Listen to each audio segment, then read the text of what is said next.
नमस्कार, आदाब। मैं हूं श्रीकांत सक्सेना और आप देख रहे हैं प्रोग्राम अपना मुल्क अपना आइन। दोस्तों, आपको पता है कि अपना मुल्क यानी हिंदुस्तान दुनिया की सबसे बड़ी जमहूरियत है, दुनिया का सबसे बड़ा लोकतंत्र है। इतने वोटर्स हमारे देश में हैं जितने बहुत सारे देश मिलकर अगर कभी उनके यहाँ चुनाव होते हैं उतने सिर्फ हमारे एक ही देश में हैं। इस लेवल पर, इस मैग्नीट्यूड में इलेक्शंस कराना, चुनाव कराना एक बहुत बड़ी चुनौती होती है। आज एक कभी दौर हुआ करता था जब हिंदुस्तान के चुनाव पर कोई प्रश्न चिन्ह लगाते थे लोग, एक साथ लोगों को धकेल के किसी बूथ पर वोटिंग वगैरह हुआ करती थी। आज भारत के चुनावों का उदाहरण दिया जाता है दुनिया के बहुत सारे देशों में, साफ़ सुथरे इलेक्शंस के लिए, ईमानदार इलेक्शंस के लिए, पारदर्शी इलेक्शंस के लिए, और उसके परिणामों पर अब कोई संदेह प्रायः नहीं करता।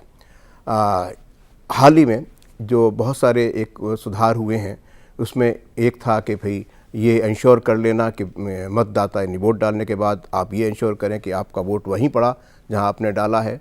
इस तरीके की बहुत सारी बातें हैं। अब जल्दी में दिल्ली में चुनाव होने वाले हैं। इस विषय पर बात करने के लिए और एक और बात की, जो भारत में इलेक्शन कमीशन की स्थापना हुई थी वो 26 जनवरी 1950 से एक दिन पहले यानी 25 जनवरी 1950 को हो गई थी, जिसके लिए अब राष्ट्रीय मतदाता दिवस या नेशनल वोटर्स डे मनाया जाता है। इन तमाम बातों पर बात करने के लिए, दिल्ली में इलेक्शंस की क्या तैयारियां हैं, इस पर बात करने के लिए हमारे साथ हैं निर्वाचन आयुक्त दिल्ली के डॉक्टर रणवीर सिंह जी। आपका स्वागत दूरदर्शन स्टूडियो में।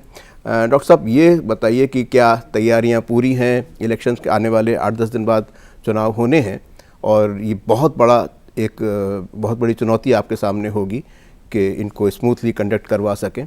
क्या तैयारियां किस लेवल पर हैं? आप मुतमईन हैं? सक्सेना जी, सबसे पहले नाजरीन को मेरा प्यार भरा आदाब। जहाँ तक दिल्ली विधानसभा चुनाव की बात है तो मैं बिल्कुल मुतमईन हूँ। हमारी तैयारियां मुकम्मल हैं और जो इलेक्शन कमीशन ऑफ इंडिया ने हमको शेड्यूल दिया हुआ है इलेक्शन का, उसके मुताबिक बाकी सारी कार्रवाई होगी और 8 फरवरी को चुनाव होगा, 11 फरवरी को नतीजे आएंगे। दूसरी बात ये थी कि जो आप के सामने चुनौती होगी, कुल कितनी कॉन्स्टिट्यूएंसीज हैं, बूथ कैसे हैं, और उनके लिए एक, क्योंकि सारे देश की नज़रें होती हैं दिल्ली के चुनावों के ऊपर। लोग ये उदाहरण दिया करते हैं कि भाई राजधानी के अगर इलेक्शंस फेयर हैं तो फिर शायद ये उम्मीद की जा सकती है कि देश में भी फेयर होंगे। तो उसमें क्या इंतजामात किए गए हैं? दूसरी बात कि जो वोटर्स को बूथ तक लाने के लिए, उनको मोटिवेट करने के लिए भी क्या कुछ खास कदम उठाए गए हैं इलेक्शन कमीशन द्वारा? जी सक्सेना जी, मैं आपको इसके बारे में तफसील से बताऊंगा। 6 जनवरी को इलेक्शन कमीशन ऑफ इंडिया ने ये हमारा इलेक्शन शेड्यूल अनाउंस किया था। उसी दिन मॉडल कोड ऑफ कंडक्ट लागू हो गया था, जिसको हम आचार संहिता हिंदी में कहते हैं, और तब से चुनावी प्रक्रिया शुरू हो चुकी है। एक तो ये है कि हमारी दिल्ली में जो ये विधानसभा चुनाव हो रहा है, इसमें 70 असेंबली कॉन्स्टिट्यूएंसीज के लिए चुनाव होता है। हमारी विधानसभा में 70 सीटें हैं। इन 70 कॉन्स्टिट्यूएंसीज से एक एमएलए चुन के विधानसभा में जाएगा। और इसमें अहम बात यह है कि हर कॉन्स्टिट्यूएंसी में एक रिटर्निंग ऑफिसर होता है। वो रिटर्निंग ऑफिसर ही नॉमिनेशन रिसीव करते हैं और फिर आगे की प्रक्रिया भी रिटर्निंग ऑफिसर करते हैं। डिस्ट्रिक्ट लेवल पे हमारे डिस्ट्रिक्ट इलेक्शन ऑफिसर होते हैं। उनके अंडर कुछ एक कॉन्स्टिट्यूएंसीज आती हैं, तो हमारे 11 डिस्ट्रिक्ट इलेक्शन ऑफिसर्स हैं। हमारे पास कुल मिला के 13,750 पोलिंग स्टेशन हैं। 13,700 जिसको कहते हैं, हाँ, जिनको हम बूथ कहते हैं। तो इतने पोलिंग स्टेशंस हैं और हमारे पास 2689 लोकेशंस हैं, मतलब बिल्डिंग्स हैं जिनमें ये बूथ्स आते हैं। तो इतनी लोकेशंस के ऊपर चुनाव होगा 8 फरवरी को। अब हमारी जो कोशिश है वो ये है कि हमारा जो चुनाव है दिल्ली का, वो एकदम आदर्श चुनाव हो। इसमें सबसे जो इम्पोर्टेंट व्यक्ति है, सबसे इम्पोर्टेंट स्टेक होल्डर है हमारे लिए, वो है मतदाता। और हमारा पूरा ध्यान मतदाता की सुविधा पे और ईज़ ऑफ वोटिंग पे है। अब आप जानते हैं कि मतदाता में कई अलग अलग किस्म के मतदाता हैं। हमारे जेंडर मेल फीमेल हैं, फिर हमारे पास थर्ड जेंडर वोटर्स भी हैं, उसके अलावा पर्सन विद डिसेबिलिटी, दिव्यांगजन वोटर्स हैं, हमारे बुज़ुर्ग वोटर हैं जो 80 साल से ज़्यादा उम्र के हैं। तो हमने हर वर्ग के लिए, फिर युवा वोटर्स हैं, फर्स्ट टाइम वोटर्स हैं, तो हमने हर वर्ग के लिए अपनी एक आउटरीच और उनको असिस्ट करने के लिए, उनको सुविधाएं देने के लिए हमने अपना प्रोग्राम बनाया हुआ है। इलेक्शन कमीशन की गाइडलाइंस के मुताबिक उसको हम इम्प्लीमेंट करेंगे। अब मैं आपको बता दूं कि पोलिंग स्टेशंस के ऊपर हमारी पूरी कोशिश होगी कि किसी को कोई असुविधा ना हो। वहाँ पर हम सारी सुविधाएं मुहैया करवाएंगे, जैसे कि पीने का पानी तो है ही, उसके अलावा medical kit, first aid facility की भी वहाँ पे व्यवस्था होगी, और वहाँ पे ट्रेंड पैरामेडिकल स्टाफ कम से कम जरूर होगा हर एक पोलिंग लोकेशन के ऊपर। हम क्रैश की फैसिलिटी भी प्रोवाइड करेंगे, ताकि जो महिलाएं छोटे बच्चे के साथ आती हैं तो वो जब वो बूथ में जाएंगी तो बच्चे का ध्यान रखने के लिए क्रैश की फैसिलिटी होगी, और वहाँ पे खिलौने विलौने ये सब रखे जाएंगे, तो ये भी एक सुविधा होगी। फिर जो दिव्यांग वोटर्स हैं उनके लिए रैंप की व्यवस्था होगी, और व्हील चेयर प्रोवाइड करे जाएंगे, और ट्रेंड वॉलंटियर्स भी प्रोवाइड करे जाएंगे। अच्छा। उसके अलावा जिनको विजन की प्रॉब्लम है उनके लिए ब्रेल फैसिलिटी भी अवेलेबल होगी। अच्छा। और Braille dummy ballot sheet available होगी, ताकि वो उससे ये पता लगा लें कि जो उनका, हाँ, जिसको वो वोट देना चाहते हैं उसका नाम बैलेट यूनिट में किस सीरियल नंबर पे है। तो फिर हमारी जो बैलेट यूनिट है उस पे भी ब्रेल में अंकित हैं सीरियल नंबर्स, तो वो आराम से वोट कर सकते हैं। और कानून में ये भी प्रावधान है कि अगर कोई व्यक्ति कंपेनियन लेके जाना चाहता है जो अदरवाइज वोट नहीं कर सकता है, जैसे ब्लाइंड वोटर्स, अगर वो ब्रेल भी नहीं जानते तो कंपेनियन की भी सुविधा होती है। फिर जो बधिर वोटर्स हैं, जो हार्ड ऑफ हियरिंग या डेफ वोटर्स हैं, उनके लिए साइन लैंग्वेज की भी व्यवस्था हम करते हैं, हर बूथ करेंगे, हर बूथ के ऊपर करेंगे, पोस्टर लगाएंगे साइन लैंग्वेज में। और जहाँ पे ऐसे मतदाता ज़्यादा हैं जिन लोकेशंस के ऊपर, वहाँ पर हम इंटरप्रेटर, साइन लैंग्वेज इंटरप्रेटर्स भी डिप्लॉय करेंगे। तो ये तमाम सुविधाएं हम वोटर्स का वहाँ पे वोटिंग अनुभव बहुत अच्छा हो, ये हमारी सबसे बड़ी प्राथमिकता है, और हम इसको इंश्योर करना चाहते हैं। एक चीज़ मैं और बताना चाहता हूँ, जो हमारे बुज़ुर्ग वोटर हैं 80 साल से ज़्यादा उम्र के, और जो दिव्यांग वोटर्स हैं, उनके लिए हम पिक एंड ड्रॉप फैसिलिटी भी प्रोवाइड करेंगे। पिक एंड ड्रॉप फैसिलिटी के लिए हम एक रजिस्ट्रेशन सिस्टम डेवलप किया है हमने, जो कि 25 जनवरी से लेके, जो कि हमारा राष्ट्रीय मतदाता दिवस है, हाँ, उस दिन हम शुरू करेंगे, रजिस्ट्रेशन ओपन करेंगे, और 31 जनवरी तक वो रजिस्ट्रेशन होगा। इस अवधि में जो भी दिव्यांग मतदाता या 80 वर्ष से अधिक उम्र के जो बुजुर्ग मतदाता हैं, वो जो भी पिक एंड ड्रॉप फैसिलिटी के लिए रजिस्टर करेंगे, उनको ये 8 फरवरी को ये फैसिलिटी मुहैया करवाई जाएगी।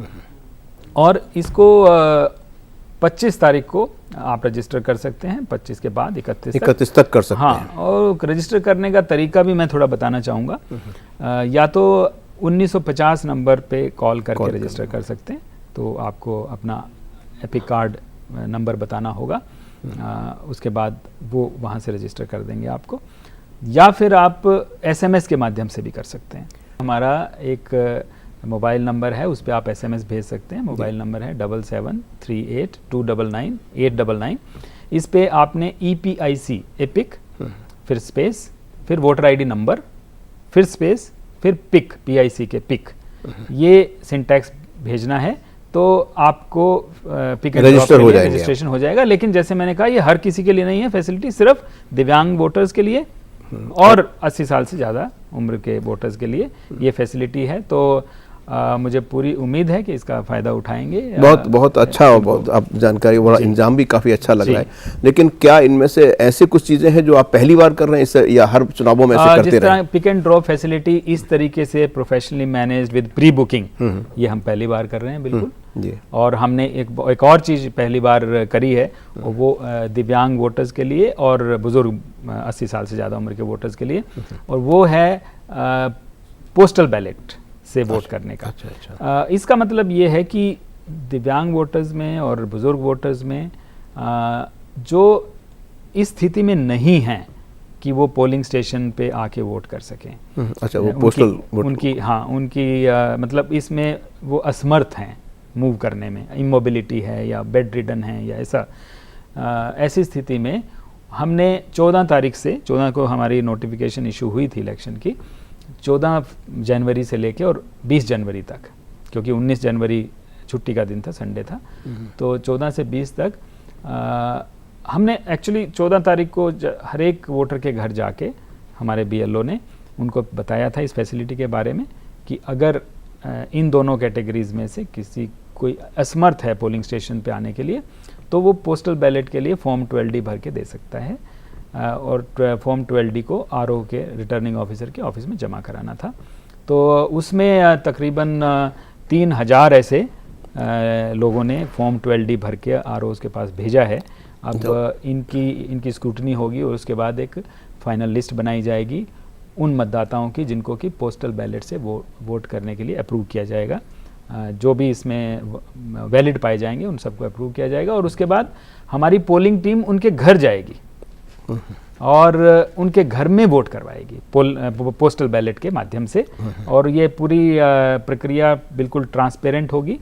पोलिंग टीम में 2 ऑफिसर होंगे, वो जाएंगे और वीडियोग्राफी होगी उसकी, और पोलिंग पार्टीज अपने नुमाइंदे जो पोलिंग चाहेंगे तो वो भी रहेंगे, पोलिंग एजेंट्स हैं वो भी भेज सकते हैं। तो और उसकी बराबर वीडियोग्राफी होगी और उनके घर में जाके उनको एक वोटिंग कंपार्टमेंट बनाया जाएगा, सीक्रेसी ऑफ वोट को मेंटेन करा जाएगा जैसे पोलिंग स्टेशन पे होता है, तो ऐसे, और फिर उनको पोस्टल बैलेट से वोटिंग करवाई जाएगी। तो ये एक नया स्टेप था, एक नई पहल थी इलेक्शन कमीशन ऑफ इंडिया की, जो कि हम लोग इसको पहली बार क्वाइट इम्प्रेसिव, बहुत अच्छा ये लग रहा है। और मैं एक बात जानना चाहता हूँ जो स्वाभाविक इस बातचीत से निकलती है, वो ये कि इतनी सुविधाएं देने के बाद जाहिर है कि जो वोटिंग परसेंटेज है वो बढ़ना चाहिए। अगर पिछले इलेक्शंस को 2-4 को नज़र में रखें तो दिल्ली को कहाँ आप पाते हैं? क्या दिल्ली में वोटिंग, जब आप इतनी सुविधाएं दे रहे हैं मतदाता को, जाहिर है टर्नआउट अच्छा होना चाहिए, ऐसा हुआ पहले कभी? जी, टर्नआउट जैसे 2015 के इलेक्शन में 67% से ज़्यादा टर्नआउट था। हमारा अभी लोकसभा के इलेक्शन में टर्नआउट कम हुआ था, 60.5%, 60.5% तकरीबन टर्नआउट था। अभी इस इलेक्शन में हम पूरी कोशिश कर रहे हैं लोगों में जागरूकता फैलाने की, और मुझे पूरी उम्मीद है कि इस बार वोटर टर्नआउट पहले से कहीं ज़्यादा होगा। बिल्कुल हम पूरे जोश से इस दिशा में काम कर रहे हैं, मुझे पूरी उम्मीद है। हमारा एक प्रोग्राम है जिसको हम स्वीप कहते हैं, systematic voter education and electoral participation programme. इसके अंतर्गत हम बहुत सारी गतिविधियां करते हैं लोगों में जागरूकता फैलाने के लिए, इलेक्शन प्रोसेस के बारे में और इम्पोर्टेंस ऑफ वोटिंग के बारे में, और इंक्लूसिव इलेक्शन के बारे में, एक्सेसिबल इलेक्शन के बारे में, ट्रांसपेरेंट इलेक्शन के बारे में, इन्फॉर्म्ड वोटिंग के बारे में। तो ये सब थीम्स हैं हमारे जिनके अराउंड हम लोगों में बेदारी पैदा करते हैं। नाज़रीन, बहुत अहम बात डॉक्टर सिंह हमें बता रहे हैं। हम सब जानते हैं कि किसी भी लोकतंत्र में, जमहूरियत में, उसकी कामयाबी की जो ज़ामिन है वो ये बात होती है कि उसमें वोटर्स कितना हिस्सा लेते हैं और उसमें कितना रोल वोटर्स का है। शायद इन तमाम इक़दामात से हो जाए कि ज़्यादा लोग वोट देने के लिए आएँ और मुसलसल नज़र भी रखें कि हमारी डेमोक्रेसी, हमारी जमहूरियत काम कैसे करती है। सिंह साहब, ये बताइए कि जो वोटर्स हैं उनका तो आपने ये इंतज़ाम कर लिया, लेकिन जो 70 कॉन्स्टिट्यूएंसीज़ हैं असेंबली की, उसमें जो कैंडिडेट्स हैं उनके आचरण पे, उन पे वो कितना खर्चा कर रहे हैं, विद इन लिमिट्स कर रहे हैं या उससे ज़्यादा कर रहे हैं, इस पे नज़र कैसे रख पा रहे हैं? इलेक्शन कमीशन ऑफ इंडिया ने 28 लाख की सीलिंग लगाई हुई है विधानसभा चुनावों के लिए कि कोई भी कैंडिडेट 28 लाख रुपए से ज़्यादा खर्च नहीं कर सकता चुनाव के प्रचार में। पूरा जो उसका खर्चा है उसका अकाउंट रखा जाएगा और समय समय पे वो अकाउंट जमा कराए जाएंगे। कोई म्याद है इतने दिन के अंदर उसको देना होगा? हाँ, वो फाइनल अकाउंट्स उनको देने होते हैं इलेक्शन के 30 दिन के अंदर वो। हाँ, क्या पॉलिटिकल पार्टीज की तरफ से कोई पाबंदी है कि वो इतना खर्चा कर सकते हैं या उन पे कोई लिमिट नहीं है? पॉलिटिकल पार्टीज के ऊपर लिमिट नहीं है, लेकिन उनको भी अपने अकाउंट मेंटेन करने होते हैं और अकाउंट सबमिट करने होते हैं, लेकिन वही 30 दिन के अंदर उन्हें कितना वक्त दिया जाता है? वो भी मेरे ख्याल तकरीबन उतना ही, तो थोड़ा फर्क हो सकता है। बिल्कुल जी जी। तो ये वो कानून में लिखा होता है और उनको जो कैंडिडेट्स को, पॉलिटिकल पार्टीज को ये सब जानकारी, मैंने ट्रांसपेरेंसी के लिए जितना मुमकिन है वो जो भी सिस्टम है इलेक्शन कमीशन ऑफ इंडिया के ने जो बनाया हुआ है सिस्टम, जो दिशा निर्देश दिए हुए हैं, वो उनके साथ शेयर किए जाते हैं और उसके मुताबिक उनको जमा कराने पड़ते हैं अपने इलेक्शन रिटर्न्स और उनकी आगे उनके ऊपर कार्रवाई हो। सिंह साहब, अब जो दो टर्म थे, पिंक बूथ और दूसरे, उसके बारे में थोड़ा बताइए कि आपने क्या खास किस्म के बूथ बनाए हैं और वो मॉडल जो आप एक बनाना चाहते हैं बूथ, उसके बारे में थोड़ा बताइए। जी जी जी। जो हम लोगों को अट्रैक्ट करने के लिए, मतदाताओं को अट्रैक्ट करने के लिए जो कर रहे हैं, उसमें एक मॉडल पोलिंग स्टेशन का भी कॉन्सेप्ट है। ओके। और जिसको आप पिंक बूथ कह रहे हैं, हम ऑल वुमेन पोलिंग स्टेशन उनको कहते हैं, वो भी है। ऑल वुमेन मींस उसमें जो इलेक्शन कंडक्ट करने वाला सरकारी असला है वो सारा का सारा विमेन होंगे? बिल्कुल। ओके। तो हमारी 70 कॉन्स्टिट्यूएंसीज में हर एक कॉन्स्टिट्यूएंसी में एक लोकेशन, एक पोलिंग लोकेशन, मैंने जैसे बताया 2689 पोलिंग लोकेशंस हैं हमारी, तो 70 ऐसी पोलिंग लोकेशंस होंगी हर कॉन्स्टिट्यूएंसी में एक, जहां पर हमारा मॉडल पोलिंग स्टेशन होगा। मॉडल, वो पूरा लोकेशन जो है वो एक बहुत ही आकर्षक लोकेशन होगा। उसमें साज सज्जा करी जाएगी, सजावट करी जाएगी और अलग अलग किस्म की गतिविधियां करी जाएंगी, जो कि जो डिस्ट्रिक्ट इलेक्शन ऑफिसर्स हैं वो अपनी क्रिएटिव इमेजिनेशन यूज़ करके और अलग अलग, तो मैं ये चाहूँगा कि हर डिस्ट्रिक्ट का अपना अलग रंग हो, अपना अलग बहुत अच्छी बात है, अपना अलग आइडिया हो, अलग क्रिएटिविटी हो। तो उस तरीके से लोगों को लुभाने के लिए आकर्षक मॉडल पोलिंग स्टेशन बनाए जाएंगे और इन्हीं पोलिंग स्टेशन में, इन्हीं 70 पोलिंग स्टेशंस में जितने भी बूथ होंगे उनके ऊपर वो पिंक बूथ होंगे। कहने का मतलब ये कि वहाँ पर जो पोलिंग करवाएंगी, जो पोलिंग टीम होंगी, सब महिलाएं होंगी, वो सब महिलाएं होंगी और जो पुलिस या पैरामिलिट्री फोर्स वहाँ पे होगी वो भी उसमें भी हमारी कोशिश यही होगी वो भी महिलाएं ही हों। क्या बात। तो वहाँ पे सभी महिलाएं ही वोटिंग करवाएं, वो पूरे इलेक्शन की प्रक्रिया को अंजाम दें। इससे जो वुमेन पावर है वो भी हमको उनके लिए रेस्पेक्ट एक दर्ज होगी कि हाँ, हम उनकी क्या कदर करते हैं, उनकी अहमियत कितनी समझते हैं। बुजुर्गों के लिए या विकलांगों के लिए, दिव्यांगों के लिए भी कुछ? दिव्यांगों के लिए हर डिस्ट्रिक्ट में, हमारे 11 डिस्ट्रिक्ट हैं, तो हर डिस्ट्रिक्ट में हमने डिस्ट्रिक्ट इलेक्शन ऑफिसर से कहा है कि एक पोलिंग स्टेशन ऐसा रखें जो कि जहाँ पोलिंग पार्टी में सभी डिसेबिलिटी, दिव्यांग जो हमारे कर्मचारी हैं वो हों। तो इसकी हम पूरी कोशिश कर रहे हैं। मैं ये समझ सकता हूँ कि महिलाओं को, दिव्यांगों को शामिल करने का मतलब ये है कि हम उनकी अहमियत का एहतराम कर रहे हैं और यही मैसेज देने के लिए आप शायद ये कोशिश कर रहे हैं। बहुत अच्छी कोशिश है। ये मौका इसलिए क्योंकि दो बातें मैं आपसे जानना चाहता हूँ। एक, दर्शकों को, हमारे नाज़रीन को थोड़ा सा इस बारे में बता दीजिए कि हमारे संविधान में, हमारे आइन में वोटर्स के जो राइट्स हैं या उसकी ड्यूटीज़ हैं उसके बारे में थोड़ा सा बता दें। और दूसरी बात ये भी कि जो राष्ट्रीय मतदाता दिवस है वो भी चूँकि इसी दौरान पड़ रहा है 25 जनवरी को, वो क्यों 25 जनवरी को मनाया जाता है, इस बारे में ज़रा सा बता दीजिए। जी, नहीं, ये बड़ा ही अहम सवाल है हमारे आइन, एक्चुअली हमारे आइन से ही सब कुछ निकलता है। हमारी जमहूरियत भी वहीं से निकलती है और हमारा जो वोटिंग राइट है वो भी वहीं से निकलता है। इलेक्शन का कॉन्सेप्ट भी वहीं से निकलता है। इलेक्शन कमीशन का भी जन्म वहीं से है। हमारा इलेक्शन कमीशन 25 जनवरी 1950 यानी संविधान को आत्मकृत करने के एक दिन पहले जी, जो हमारा गणतंत्र दिवस है 1950 में जब हमने कॉन्स्टिट्यूशन को अडॉप्ट किया, 26 जनवरी को, हाँ, तो उससे एक दिन पहले इलेक्शन कमीशन का कॉन्स्टिट्यूशन हुआ और इसलिए 25 जनवरी को हम राष्ट्रीय मतदाता दिवस, नेशनल वोटर डे के रूप में मनाते हैं और ये 25 जनवरी अभी आने वाला है। हम बड़ी धूमधाम से इसको दिल्ली में मनाएंगे। इलेक्शन कमीशन भी नेशनल लेवल पे प्रोग्राम करते हैं, तो वो प्रोग्राम भी होगा। हमारा दिल्ली का भी प्रोग्राम होगा, डिस्ट्रिक्ट्स में भी प्रोग्राम होगा और नीचे पोलिंग बूथ लेवल पर भी प्रोग्राम होता है।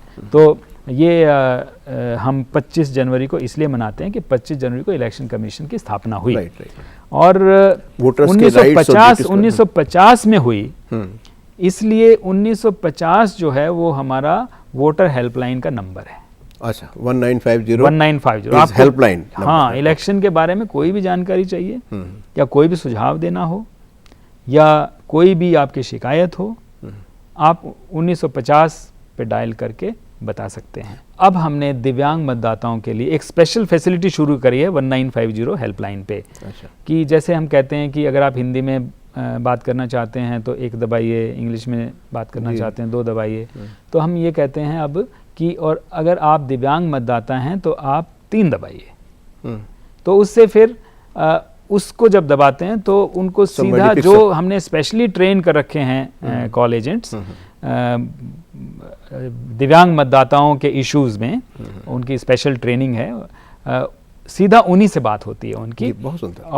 और उनकी जो समस्याएं हैं उनके बारे में वो सेंसिटाइज्ड हैं, उनको समझते हैं, तो उनका सही तरीके से वो निवारण कर पाते हैं। हम एक बात चलते चलते आपसे और मालूम कर लें। आपने एक तो वोटर्स के राइट्स और उनकी ड्यूटीज़ के बारे में थोड़ा सा बताने वाले थे, और दूसरी बात ये कि कुछ ऐसे कैंडिडेट्स होंगे जो चुनाव लड़ रहे हैं लेकिन उनकी आपराधिक कोई पृष्ठभूमि रही है और ऐसे लोग हैं जिनको चुनाव में भागीदारी शायद कानून नहीं दी जानी चाहिए।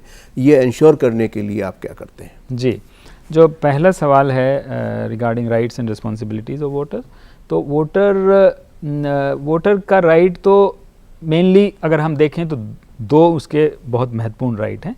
एक तो right to register as a voter, right, मतदाता सूची में अपना नाम जुड़वाना, वो एक बहुत अहम राइट है, वो उसका हक है। और दूसरा अपने वोट का इस्तेमाल करना, वोट डालना, वोटर लिस्ट में अपना नाम डलवाना। जो भी व्यक्ति हिंदुस्तान का नागरिक है, 18 साल से ज़्यादा जिसकी उम्र है और वो जिस एरिया में रहता है उस एरिया की मतदाता सूची में नाम जुड़वाने का उसका हक है। अगर वो किसी कोर्ट के द्वारा डिस्क्वालीफाई नहीं किया गया है, तो ये जो जिसमें क्वालिफिकेशन है वो मतदाता सूची में नाम डलवा सकते हैं और वो अपना वोट डाल सकते हैं। रिस्पॉन्सिबिलिटी की जहाँ तक बात है, और इसी राइट को एक्चुअली रीइंफोर्स करने के लिए, इस राइट को और ज़्यादा बेहतर बनाने के लिए हम ये सब करते हैं जो हमने आपसे डिस्कस किया है। पोलिंग स्टेशन पे जो हम अरेंजमेंट करते हैं, पोस्टल बैलेट का हमने जो अरेंजमेंट किया है, पोस्टल बैलेट का अरेंजमेंट उनके लिए भी होता है जो कि इलेक्शन में ड्यूटी करते हैं, बेशक, क्योंकि वो भी अपने पोलिंग स्टेशन पे जाके उस दिन वोट नहीं डाल सकते, तो इसलिए उनको भी पोस्टल बैलेट से या EDC election duty certificate issue करके उनकी वोटिंग करवाई जाती है। जो कहीं सेना पे या जो सेना में है, जो बिल्कुल जो हमारे डिफेंस फोर्सेस हैं या जो पैरामिलिट्री फोर्सेस हैं या जो स्टेट आर्म्ड फोर्सेस हैं, और इवन जो हिंदुस्तान के ऐसे अफसरान जो कि देश से बाहर दूतावास में काम करते हैं, उन सब के लिए भी पोस्टल बैलेट की सुविधा होती है। उनको हम सर्विस वोटर्स कहते हैं और उनके लिए भी पोस्टल बैलेट। तो ये सब इसीलिए है कि लोग अपने मत का, अपने अधिकार का इस्तेमाल कर सकें। एक फॉर्म 26 फाइल करना होता है नॉमिनेशन के साथ हर कैंडिडेट को। उस फॉर्म 26 को हम उसी दिन अपनी वेबसाइट पे अपलोड कर देते हैं और हमारी जो वोटर हेल्पलाइन मोबाइल ऐप है, उस मोबाइल ऐप पे भी वो दिखाई देता है, वो उस पे भी आप देख सकते हैं। तो हर किसी को चाहिए कि उस फॉर्म में कैंडिडेट के बारे में तमाम जानकारी होती है कि वो उसकी एजुकेशन क्वालिफिकेशन क्या है, बैकग्राउंड क्या है, उसकी बैकग्राउंड क्या है, उसका क्रिमिनल एंटीसीडेंट्स हैं क्या, कोई क्रिमिनल केसेस हैं क्या, उसकी एसेट्स एंड लाइबिलिटीज, उसकी इनकम टैक्स। हुआ फॉर्म 26 का एफिडेविट होता है वो एक एफिडेविट देते हैं इन फॉर्म 26। ये एक्सेसिबल होता है हर वोटर को? जी बिल्कुल, वो हमारे सीईओ की वेबसाइट पे भी होता है और वोटर हेल्पलाइन ऐप पे भी आपको अवेलेबल होता है। तो ये सबको देखना चाहिए। मैं नाजरीन अपने हर मतदाता को ये कहना चाहता हूँ और ये अपील करना चाहता हूँ कि वो अपने हक का, अपने अधिकार का बखूबी इस्तेमाल करें और ज़रूर करें, उसमें चूकें ना। हर मतदाता जाके वोट डाले, कोई मतदाता छूटे ना। और एक और इम्पॉर्टेंट बात यह है कि जब आप वोट डालने जाते हैं तो वीवीपैट, जो कि एक नई मशीन है, वो वहाँ वोटिंग कंपार्टमेंट में बैलेट यूनिट के साथ वीवीपैट भी होता है। तो आप अपने चाहते कैंडिडेट को वोट डालकर उसका बटन दबाकर उसके बाद वीवीपैट पर देखें कि जो पर्ची छपी है वो उसी कैंडिडेट के नाम की पर्ची है और उस पर उसी कैंडिडेट का चुनाव चिन्ह है। तो ये आप वेरिफिकेशन भी कर लें। बहुत बहुत शुक्रिया सिंह साहब, आपने बहुत अहम जानकारी हमारे नाज़रीन के साथ शेयर की हुई है और अपने व्यस्त शेड्यूल से आपने टाइम भी निकाला। और हमारी शुभकामनाएं आपको बहुत कि आपका ये चुनाव जो आने वाली बहुत बड़ी चुनौती है, हम समझ पा रहे हैं, पूरे राज्य में एक साथ चुनाव कर पाना और अलग अलग डिनोमिनेशंस हैं उसमें कर पाना, उसको बहुत मुश्किल काम है और आपको इसमें कामयाब हों और हमारे दिल्ली राज्य के सारे मतदाता इसका भरपूर फ़ायदा उठाएं। इसके लिए बहुत शुक्रिया। बहुत बहुत धन्यवाद। नाजरीन, हम सब जानते हैं कि लोकतंत्र या जमहूरियत इस बुनियाद पे मबनी एक तर्ज हुकूमत है कि उसमें लोगों की भागीदारी कितनी है, आम इंसान की भागीदारी कितनी है। आने वाले चुनाव आपको ये मौका देते हैं कि आप चाहें तो इसमें बढ़ चढ़ कर हिस्सा लें और यहीं हिस्सा ना लें बल्कि हर कदम पर अपनी असेंबलीज़ पर नज़र रखें, अपने चुनावों पर नज़र रखें, एक्टिवली पार्टिसिपेट करें। जितना एक्टिवली पार्टिसिपेट आप अपनी डेमोक्रेसी में करेंगे उतने ही कामयाब आपकी डेमोक्रेसी होगी। हिंदुस्तान की जो जमहूरियत है वो दुनिया की सबसे बड़ी जमहूरियत है। हम चाहें तो इसे दुनिया की सबसे बेहतरीन जमहूरियत बना सकते हैं। आपका बहुत बहुत शुक्रिया और आने वाले चुनाव के लिए आपको हमारी बहुत बहुत शुभकामनाएं।